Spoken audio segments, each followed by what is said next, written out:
Hello student. तो कैसे आप लोग? आई होप कि आप लोग अच्छे होंगे। नेक्सस मैथमेटिक्स के आज के सेशन में आप सभी का बहुत बहुत स्वागत है। आज के सेशन में हम लोग जानेंगे कि डिफरेंशिएशन क्या होता है। डिफरेंशिएशन के बहुत सारे फॉर्मूलाज को हम लोग यहाँ पे प्रूव करेंगे, दिखाएंगे कि वो किस तरह से प्रूव किया जा सकता है। और हम लोग बात करेंगे डिफरेंशिएशन का फिजिक्स में भी बहुत बड़ा योगदान है और डिफरेंशिएशन बहुत एक इंपॉर्टेंट चैप्टर है, तो इसको हम लोग बारीकी से पढ़ेंगे। इसके ऊपर पहले भी एक वीडियो आ चुकी है, अगर आप लोग ने नहीं देखा है तो पहले वो जाकर के देख लीजिए। और आज का वीडियो होने वाला है बहुत स्पेशल, तो हमारे साथ बने रहिए अंत तक। तो चलिए शुरू करते हैं।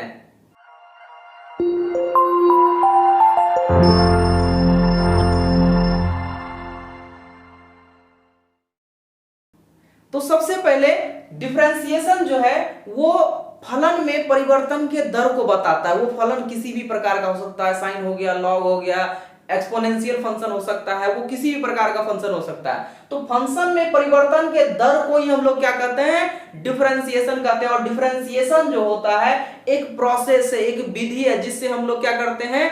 डिफरेंशिएट करते हैं किसी भी फंक्शन को, और उसको डिफरेंशिएशन करने के बाद जो रिजल्ट हमको मिलता है उसको हम लोग अवकलज बोलते हैं। जैसे हम लोग जानते हैं, अभी पढ़े हुए थे कि साइन का अवकलज क्या होता है? कॉस होता है। तो साइन का जो रिजल्ट आता है डिफरेंशिएशन करने के बाद, डिफरेंशिएशन क्या हो गया? एक प्रोसेस हो गया। डिफरेंशिएशन करने के बाद जो उसका रिजल्ट आता है cos x, cos x क्या हो गया? साइन का अवकलज कहलाता है। ये क्या कहलाता है? उसका अवकलज कहलाता है। तो हम लोग यहाँ पे देखेंगे कि साइन ये अवकलज किस प्रकार से हम किसी भी फंक्शन का निकाल सकते हैं। कैसे फंक्शन, जो भी फंक्शन होगा उसके रेट को हम लोग कैसे ज्ञात करते हैं। तो सबसे पहले मान लीजिए कि एक फंक्शन हमको दिया हुआ है। मान लीजिए ये y बराबर हमको है fx, और क्या बोले कि ये क्या करता है? उसमें परिवर्तन करता है। तो हम क्या करते हैं? इसके x में एक छोटी सी परिवर्तन करते हैं। आप परिवर्तन के नाम पे इसमें कुछ जोड़ भी सकते हैं और इसमें आप कुछ घटा भी सकते हैं। हम यहाँ पे क्या कर रहे हैं? इसमें कुछ जोड़ दे रहे हैं, यानी ये x में क्या करते हैं? डेल x को जोड़े हुए हैं। डेल x, डेल क्या है? डेल x क्या है? x में एक माइनर सा परिवर्तन होता है, मतलब लगभग जीरो के बराबर हम इसमें क्या कर दिए? परिवर्तन कर दिए। अगर आप y यहाँ पे x में परिवर्तन किए हुए हैं तो उसके रिस्पेक्ट में y में भी कुछ ना कुछ तो परिवर्तन होगा ना। तो y में किस प्रकार का परिवर्तन होगा? तो y में परिवर्तन होगा डेल y का। क्या होगा? अगर आप x में परिवर्तन करते हैं तो उसके सापेक्ष में y में भी कुछ ना कुछ परिवर्तन होगा। तो यहाँ पे हम बात करते हैं डेल x का। ये d नहीं है, ये क्या है? डेल x पढ़ेंगे इसको, डेल x, dx नहीं। डेल x क्या है? x में परिवर्तन है, x में परिवर्तन को बताता है। उसी प्रकार से हम लोग यहाँ पे, यहाँ डेल y है तो डेल y क्या कहलाएगा? डेल y कहलाएगा किसमें? y में परिवर्तन को दर्शाता है। y में ये परिवर्तन है, ये हो गया x में परिवर्तन, ये हो गया y में परिवर्तन। ये तो हो गया कि इसके परिवर्तन। अब हम यहाँ पे निकालेंगे इसके परिवर्तन के दर को। तो परिवर्तन के दर को निकालने से पहले हम एक छोटी सी बात करते हैं। आप एक बहुत इंपॉर्टेंट फॉर्मूला इस्तेमाल किए होंगे लाइफ में बहुत बार। चाल बराबर फॉर्मूला दूरी बटा समय, याद किए है ना? क्या होता है? चाल बराबर दूरी बटा समय। फॉर्मूला हम लिख रहे हैं, क्या होता है? चाल बराबर दूरी बटा समय। इसको बहुत इस्तेमाल किए होंगे। तो ये भी एक प्रकार का क्या है? दर ही है। क्या है? दर ही। अगर चाल का एक परिभाषा आपको मालूम होगा तो उसको हम लोग बोलते हैं कि दूरी में समय के सापेक्ष, दूरी में समय के सापेक्ष जो परिवर्तन होता है उसी को हम लोग चाल बोलते हैं।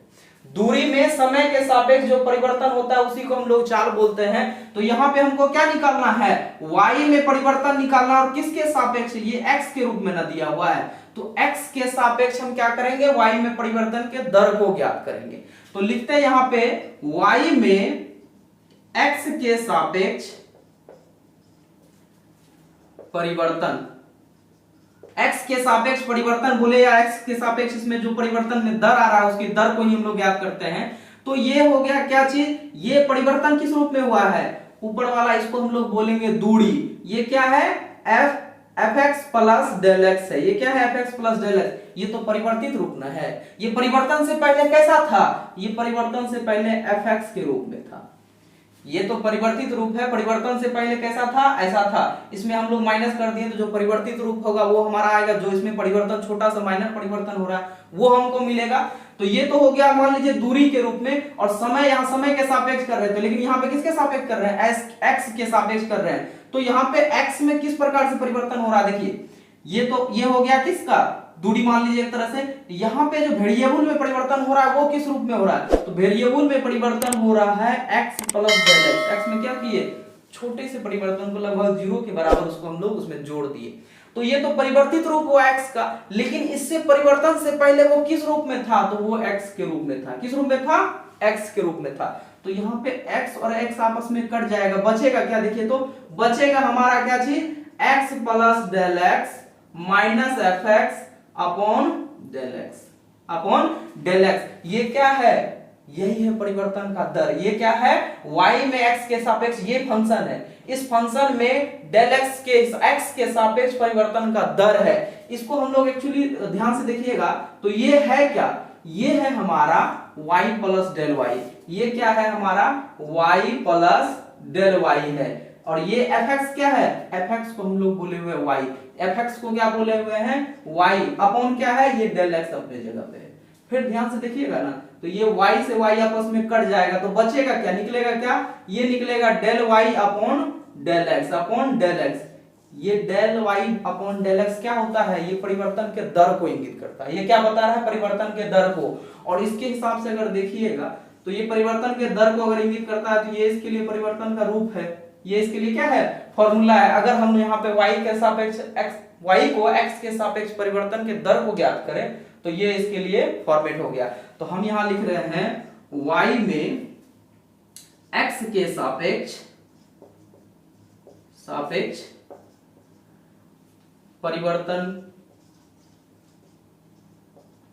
की दर, परिवर्तन की दर जो होगा वो क्या होगा, del y upon del x equal to f x plus del x minus f x upon del x, upon del x.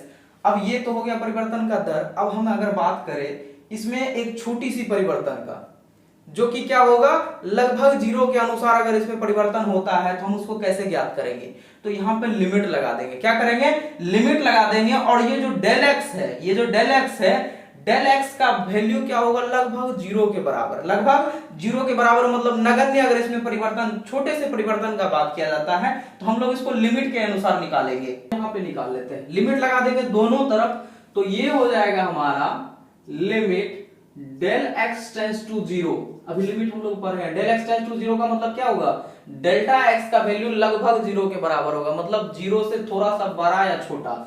ये हो गया del y upon del x equal to, limit दोनों तरफ लगेगा तो यहां क्या लिखेंगे, limit del x tends to 0, और ये पूरा फंक्शन यहां पे आ जाएगा, यानी f x plus del x minus f x upon del x. अब यहां पे हम देख रहे हैं कि अगर y में आप 0 के लगभग परिवर्तन करें, मतलब लिमिट लगा दिए हैं, तो इसमें डेल x का जो परिवर्तित रूप होगा वो 0 के बराबर नहीं होगा। Del y upon del x का वैल्यू कभी भी 0 नहीं होगा, 0 के करीब होगा, 0 से थोड़ा सा बड़ा हो सकता है, 0 से थोड़ा सा छोटा हो सकता है, लेकिन 0 नहीं होगा। तो 0 नहीं होगा तो इसको हम लोग क्या बोलेंगे, इसी को हम लोग बोलते हैं dy अपॉन dx। ये परिवर्तित होकर के किस रूप में आ गया, dy अपॉन dx। और ये मान लीजिए हमारा जो का त्यों है limit del x tends to 0, और ये है क्या चीज, x plus del x minus f x upon dx। ये परिवर्तित रूप है। अब अगर मान लीजिए इसमें ये किसी भी फंक्शन के लिए ये अगर एग्जिस्ट करता है, उसके लिमिट के वैल्यू अगर एग्जिस्ट करता है तो उसके डिफरेंशिएशन को हम लोग आसानी से ज्ञात कर लेंगे, चाहे वो कोई भी फंक्शन हो।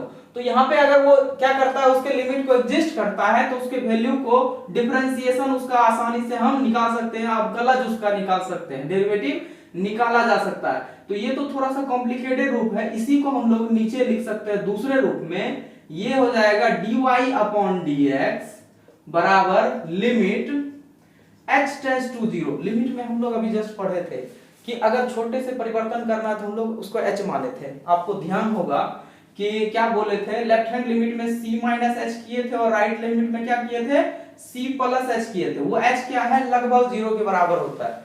लेस देन के लिए उसमें क्या कर दिए, एक माइनस का चीज माइनस कर दिए, और राइट हैंड के लिए क्या कर दिए, 0 मतलब उसमें c में क्या कर दिए, माइनस से शब्द को मतलब छोटे से अंतर को उसमें जोड़ दिए। तो वो क्या हो जाएगा, ग्रेटर हो जाएगा, ये क्या हो जाएगा, लेस हो जाएगा। लेकिन h का वैल्यू क्या है, लगभग 0 के बराबर है। तो ये भी क्या है, डेल एक्स को हम लोग h के रूप में बोल सकते हैं, यानी लिमिट h टेंड्स टू 0, और ये हो गया फलन हमारा x प्लस h के रूप में हो जाएगा। डेल एक्स को क्या बोल दिए हम लोग, h के रूप में, माइनस ये fx है अपॉन ये हो जाएगा h के रूप में।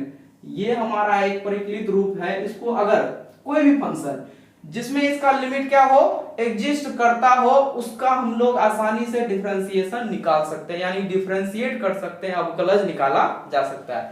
कुछ सवाल ऐसे भी आते हैं कि क्या ये इसका अवकलज निकाला जा सकता है या अवकलनीय है या नहीं है, तो इसको रखिए, अगर ये एग्जिस्ट कर रहा है यानी इसका वैल्यू कुछ आ रहा है, तो हम बोलेंगे कि हाँ उसको अवकलित किया जा सकता है, उसका अवकलन ज्ञात किया, अवकलज ज्ञात किया जा सकता है। तो ये इसी फॉर्मूला से हम लोग प्रूव करेंगे यहाँ पे कि साइन x का डिफरेंशिएट जो करते हैं, अवकलज जो होता है वो cos क्यों होता है, कैसे होता है, इसको प्रूव करेंगे। उसमें हम लोग शुरुआत कहां से किए थे, x to the power n का फॉर्मूला क्या होता है, n minus 1 n into x to the power n minus 1, उसको भी हम लोग इसी फॉर्मूला से प्रूव करेंगे, देखेंगे किस प्रकार से होता है। इस वीडियो में यहीं तक, मिलेंगे एक नए वीडियो के साथ, तब तक के लिए जय हिंद जय भारत।